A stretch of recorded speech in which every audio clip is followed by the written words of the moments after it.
আসসালামু আলাইকুম, সবাইকে শুভ সকাল।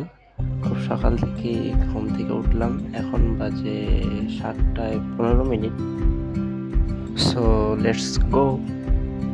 তো ঘুম থেকে উঠে ব্রাশ করার জন্য ব্রাশটা হাতে নিয়ে হাঁটতে হাঁটতে ছাদে গেলাম। ছাদে গিয়ে ব্রাশ করার শেষে ফ্রেশ হইলাম। ফ্রেশ হয়ে এখন আমি রওনা দিব আমার গন্তব্যের দিকে। আপনারা দেখতে থাকুন আমি কোথায় যাই।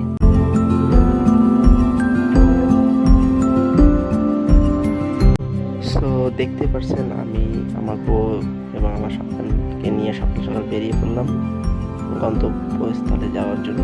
তো আপনারা আমাদের সাথেই থাকেন, দেখেন আমরা কোথায় কোথায় ঘুরি আজকে। তো আমি সাইকেল চালাচ্ছি এবং আমার বউ এবং আমার বাচ্চা পিছনে বসে আছিল। তো সাইকেলটা খুব জোরেও না, খুব আস্তেও না, মানে মিডিয়াম গতিতে আর কি চালিয়ে চালিয়ে যাইতেছি। তো আশেপাশে আমাদের বাসার আশেপাশের দৃশ্যগুলো আপনাদেরকে ভাবলাম একটু দেখাই। পাশেই দুইটা ছেলে আর কি মারামারি করতেছিল। যাই হোক কিছুক্ষণ পর আবার তারা ঠিক হয়ে গেছিল। আমি তো মনে করছিলাম বড় কিছু হয়ে যাবে।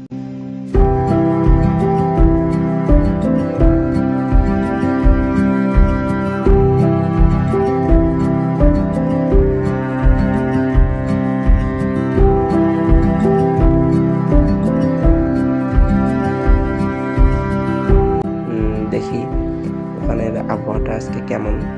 আগেও গেছিলাম, বাট ওই আবহাওয়াটা ভালো ছিল না আর কি, বৃষ্টি ছিল। তো ভিডিও করতে পারিনি। দ্যাটস ওয়াই এবার আমরা যাইতেছি। যদিও এখন ভর দুপুরবেলা, এখন মানুষ তেমন একটা নাই।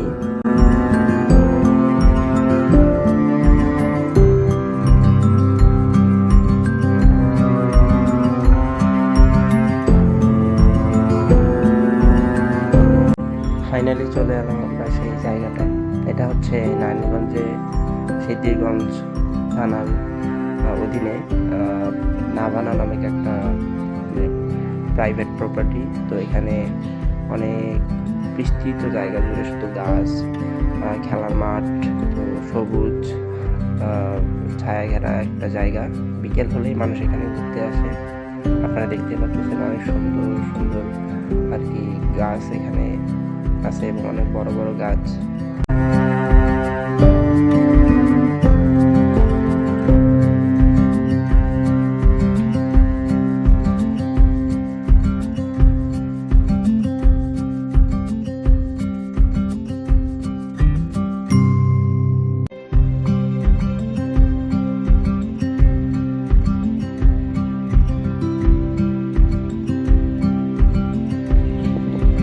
কোথায় আসছি আমরা?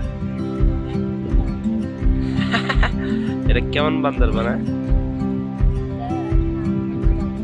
তাই ভাল লাগতেছে।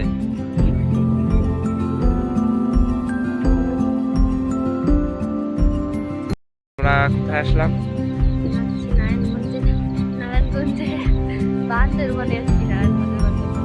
তাই দর্শক ধোঁকা খেয়ে যাবে না। এটা কি বান্দরবন না? এটা আসলেই যাবে।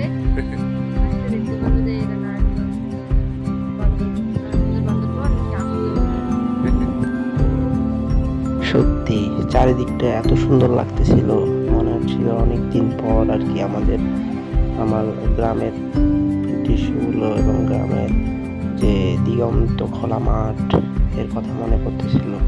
চারিদিকে সুন্দর বাতাস, তার সাথে মিষ্টি একটা রোদ, সব মিলে অসাধারণ একটা মুহূর্ত কাটালাম আজকে, যা মুখে বলার মতো না। বিকেলবেলা এই সময়টা খুবই উপভোগ্য হয়। এখানে মাঠ আছে, সবাই এসে এখানে ক্রিকেট, ফুটবল, ব্যাডমিন্টন আরো অন্যান্য বিভিন্ন খেলা খেলে। তো আমরা এখন আসছি ভর দুপুরে, যার কারণে কোনো লোক নাই। কিন্তু বিকেলবেলা এটার চিত্র পুরো আলাদা। বিকেলবেলা মানুষে ভরে যায়। এখানে অনেক কাশফুলও আছে, যদিও কাশফুলগুলো এখন নাই, কাশফুলের অবশিষ্ট গাছগুলো রয়েই গেছে। কিছুদিন আগেই আমি আসছিলাম, এখানে অনেক অনেক কাশফুল দেখছি, ঠিক আছে। তো যখন কাশফুল হয় তখন যারা দর্শনার্থী অনেক বেশি হয় এবং বেড়ে যায় অনেক। আবহাওয়াটা খুব সুন্দর না?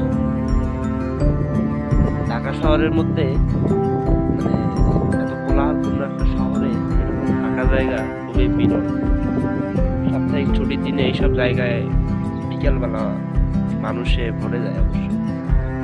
ভালোই লাগে। সারা এইদিকে হচ্ছে গার্মেন্টস ফ্যাক্টরি, সবাই মূলত গার্মেন্টসেই চাকরি করে। তো তো এখানে অনেকক্ষণ সময় কাটানোর পর এবার আমরা বাসার দিকে রওনা হলাম, যেহেতু আজান দিবে আর আজকে শুক্রবার, নামাজের দিন। তো আমরা দেরি করলাম না, সোজাসুজি বাসার দিকে রওনা হলাম। বাসার দিকে যাইতেছি। আশেপাশে পরিবেশটা অনেক সুন্দর এবং চমৎকার লাগতেছিল, সবুজ শ্যামল ভরা একটা, মানে প্রকৃতি প্রেমীরা এখানে আসলে তারা অবশ্যই মুগ্ধই হবেন, কারণ এত সুন্দর জায়গা আমি কিন্তু আগে কখনো দেখিনি। থাম্বনেলে যেটা দেওয়া ছিল বান্দরবন ভ্রমণ, আসলে এটা বান্দরবন। তো অবশেষে আমরা বাসা চলে আসলাম। Good bye.